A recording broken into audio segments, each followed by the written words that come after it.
Hi there, it's Nicole for Lawn Fawn, and today I have a card showcasing the Booyah stamps and dies as well as the leafy tree backdrop and the picket fence. And I've used distress inks and markers for everything you see here on the card. So I basically started with a white blank canvas for the background elements, and then I also colored in my stamped images with distress markers. I'm going to start by die cutting the leafy tree backdrop from some watercolor cardstock. And I like to run it back and forth a couple times. It's pretty intricate up there around the tree branches, so I like to make sure I get a really nice, crisp, clean die cut image. Go ahead and pop that out. I'm going to save that bigger watercolor piece, but get rid of all those little scraps there or little teeny tiny pieces. I'm also going to need a picket fence, so from another little scrap of cardstock, I'm going to use the picket fence die and die cut that from watercolor cardstock as well. Again, I'm going to roll it back and forth a couple times. Another pretty intricate die that I want to be die cut really nicely. Go ahead and pop that out as well. I know I'm creating a portrait style card, so I don't need it to be all the way across like a landscape card will be. I've also trimmed down a piece of watercolor cardstock to fit behind this A2 sized leafy tree backdrop portrait. Now, before I get started too much designing, I kind of knew where I wanted to go with this, but I like to lay out my elements and make sure they're going to fit. This gives me a good idea of how many ghosts that I want in the to put on my card, where I'm going to put my greeting, what other little elements from the stamp set that I want to include, what do I have room for. So when I'm designing a card, a lot of times, even before I die cut any elements, I'll lay out my die or dies, I'll lay out my stamps and kind of make sure it's all going to work. In this instance, I knew I was going to use some ghost with this. I die cut my elements and then I laid everything out to make sure that I liked how it was going to fit. I chose to use these two ghosts here. I'm going to have a witch and a vampire. I'm also going to use the greeting Happy Haunting from the Booyah stamp set. I think it'll be cute to have a little spider dangling from one of the tree limbs. And this looks pretty good. Once I have kind of the basic layout of my card, I can go ahead and start doing some of the background stamping. This is one of those cards where I actually did the background first. I'm going to pick up my greeting with one acrylic block since I had it laid out how I wanted it to go. I used a powder tool on the background and I'm going to stamp that with Versamark ink. Then carefully, I'm going to move everything to the side. All of my ghost elements, the spider, the little string the spider is going to be hanging from, I'm going to go ahead and pick it up as well because I'm going to need it. That is also going to be part of the embossed resist technique. So I'm going to make sure I have that lined up, stamp that with Versamark ink again, take my white embossing powder and sprinkle that over both of those images, or the greeting and the image, and then heat that up with my heat tool. I'm going to keep moving it around a little bit. There you can see when I hold it at an angle, it's a little bit easier to see that stamping.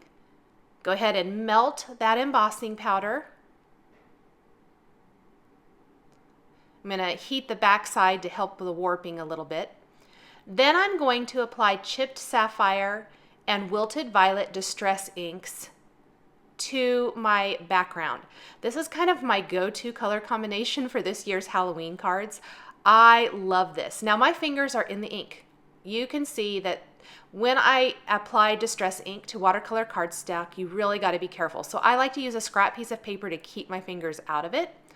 I'm going to spritz that with water from a distress sprayer and then blot it dry. And you can see it lightened it too much.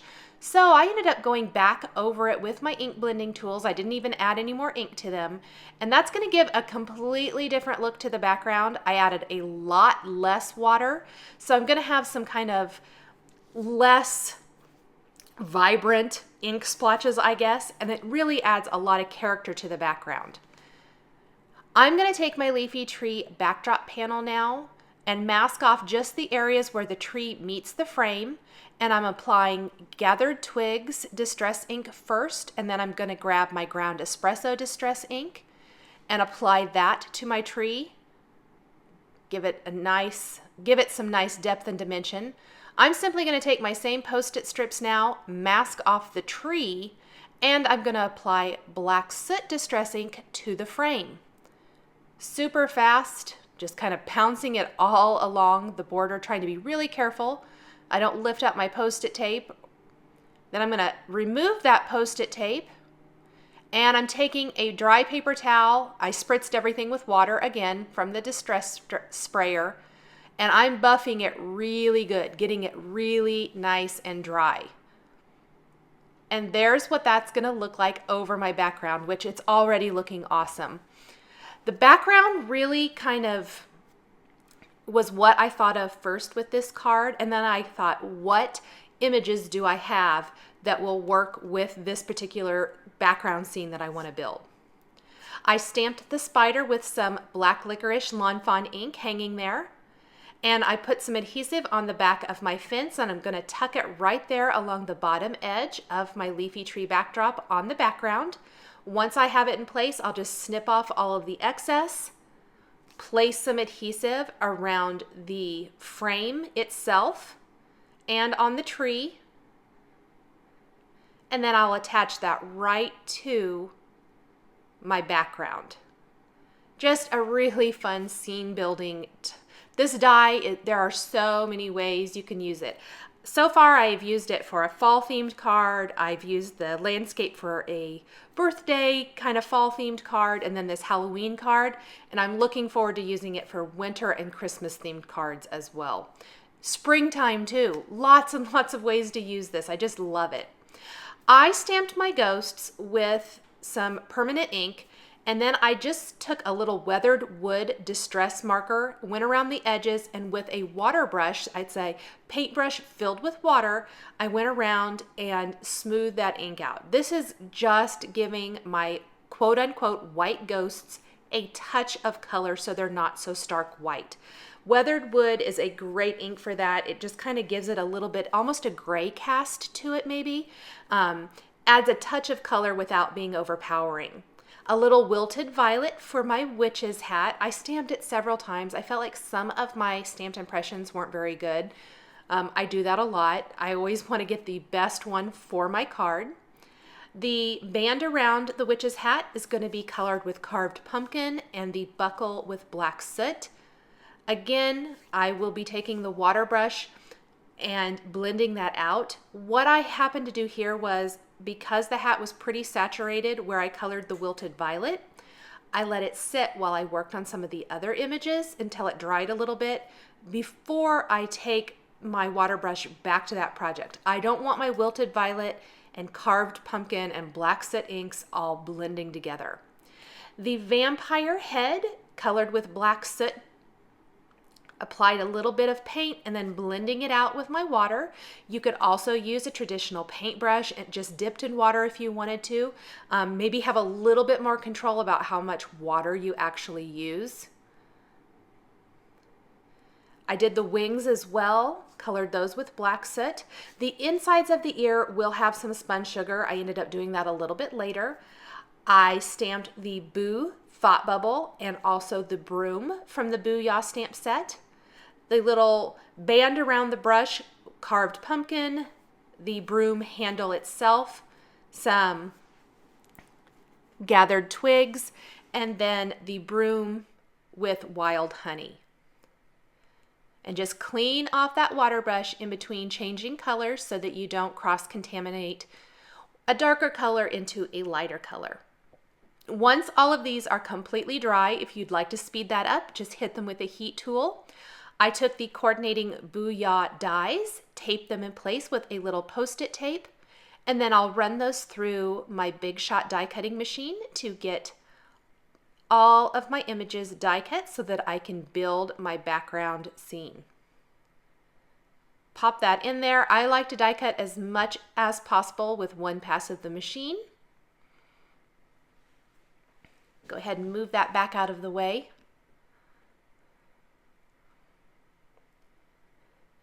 And just simply popping all these out, and then I place my dies back on a magnetic sheet so I don't lose any of those teeny tiny little pieces. Once I know where the little head costume pieces are going, I'm going to stamp the faces rather on the ghosts. I've got the little witch face and then the little fangs for the vampire, which I think are cute. I love that you can customize them. A little sponge sugar on the cheeks of the ghost to make them pink. I also just went ahead and took the tip of my paintbrush and colored in the insides of the vampire ears at that same time. I'll place some adhesive on the back of my ghost, and I'm going to start building the scene. So I started with the first ghost, which will be the witch. I'll adorn her with her cute little witch hat and the broom, trying to figure out the best placement for that, and I thought closer to the greeting was cute. Go ahead and attach my second ghost up here, kind of flying a little higher above the greeting.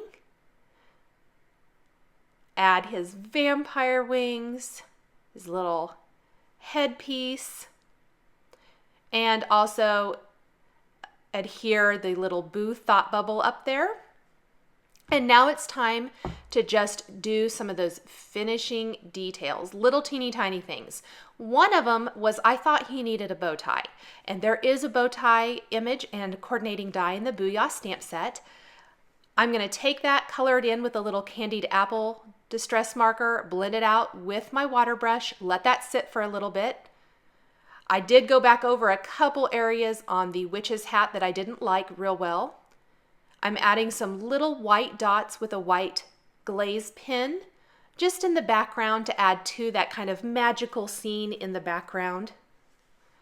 I flipped my panel around.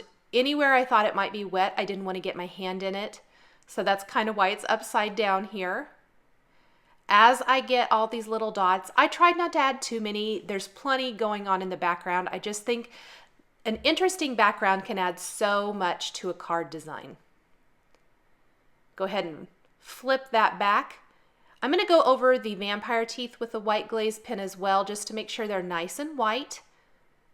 A little glitter pin around the buckle on the witch's hat. That's the Stardust glitter pin. And then a black gel pen for the eyes. Adhere the bow tie to my vampire, and my card is all finished. Thanks for joining me for this Lawn Fawn Halloween card. The products I've used to create this card are listed and linked below the video here on YouTube. Here are a couple more Lawn Fawn Halloween cards that you might be interested in. Please subscribe for weekly card making and stamping videos. Thanks for watching, and we'll catch you next time.